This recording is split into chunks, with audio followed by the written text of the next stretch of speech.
Sup guys, dinofries here, and today we're going to talk about Adore, a creature collecting action game that I previously covered in a recent video. In that video, I gave you guys like a rundown of how the game works and stuff, but now I've beaten it after about 10 hours and I want to give you guys a full review. So I want to start off by comparing Adore to two different games, Diablo and Pokemon. Diablo is an isometric action game where you basically just crawl through dungeons over and over again, just kind of progressing to make your character stronger. And then Pokemon is a creature collecting game that you catch Pokemon, you battle them, yada yada yada. Both games you probably know about, and so that's why I would say Adore is basically Diablo meets Pokemon. So basically, if you saw my recent video, you catch monsters and then you use those monsters in real-time combat going through dungeons. Again, in my recent video, check that out for a more thorough explanation of how this game works. But basically, now that I've beat the game, I want to give you guys my thoughts. So, as I said in that last video, Adore it's really, really simple. Like, if you don't enjoy grinding, like going through the same, again, like Diablo, dungeons over and over again, you're not gonna like Adore.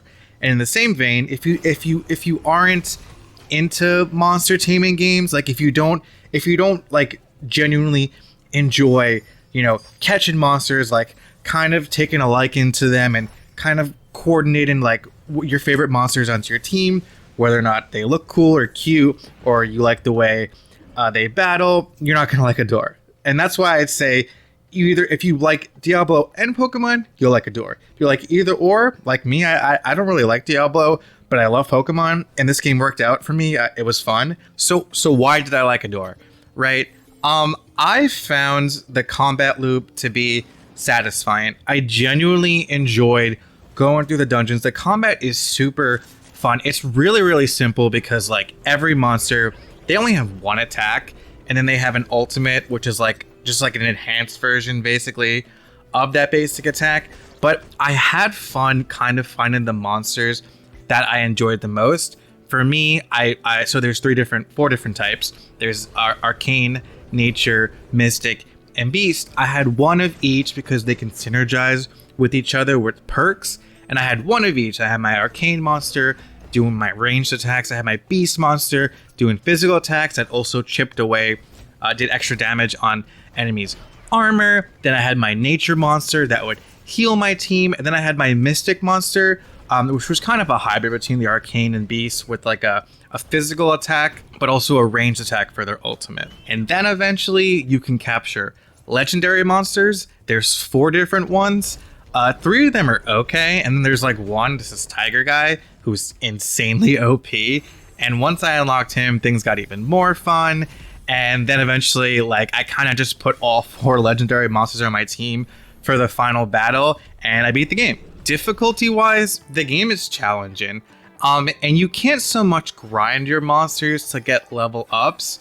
At least it didn't really work out for me. The only way I started getting better is after I got the necessary artifacts and like perks for my character. For example, I got this perk where when you break pots, which usually contain gold, it started to drop healing orbs, and for me that was the only way for me to survive, because you take a lot of damage and you only really get heals from your monsters with healing effects or these pots.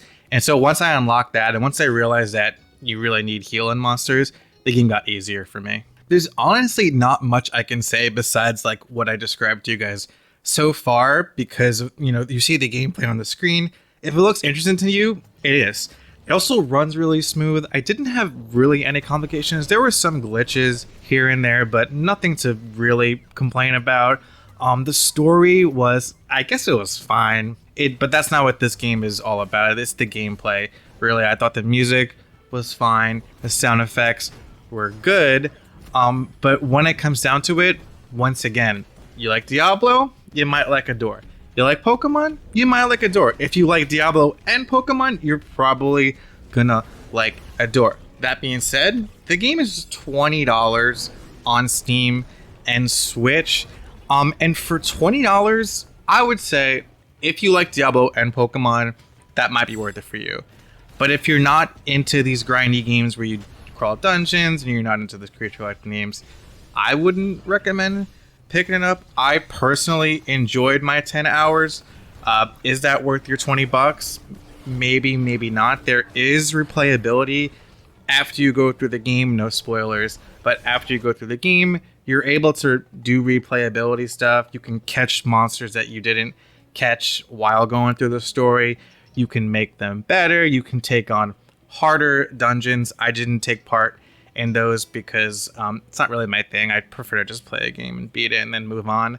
But yeah, just keep that in mind before you pick up a door. But yeah, that's it for me. This is a quick video because really in that last video, I'll link it in the description down below. I went over like how this game plays, and after I put out that video and kept playing, things didn't change much. You know, you go to the base, you get some stuff, you cook, you do synergies with your monsters, you unlock artifacts, you unlock runes, you know, you take out whatever monsters you want to take out, and then you do more dungeons. Dungeons are, you know, you fight waves of monsters, you do little puzzles here and there, you fight a boss, you move on. That's the gameplay loop. It doesn't, like, they give you a quest and then you go do another dungeon, and that dungeon will have like a different boss or, you know, to progress the story, but it doesn't change much for that matter. There is like the final bosses. There's like three different fights for like the main boss, and those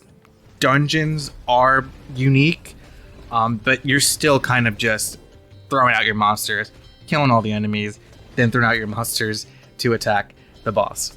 Also, just want to bring this up, in my last video I said that your guy can attack with this staff. You can't. So your only ability is to dodge with your guy. He does get an ultimate where you summon because you have stamina, you can't summon more than 2 monsters at a time, and then you'll get some stamina back and you can summon 3, usually never 4, but with this ability you can summon all 4 all at once, and you can basically keep spamming them until your ultimate runs out. And yeah, that's a door. Shout out to Cadabra Games for sending me that code once again. Thank you to them for letting me check out this game and show you guys it. Let me know what you guys think about Adore. Have you guys played? Does this interest you at all? Let me know what you think down in the comments below. Give me a like, subscribe if you haven't already, check out my merch, and yeah, that's it for me today. I'll see you guys in the next one. Peace out.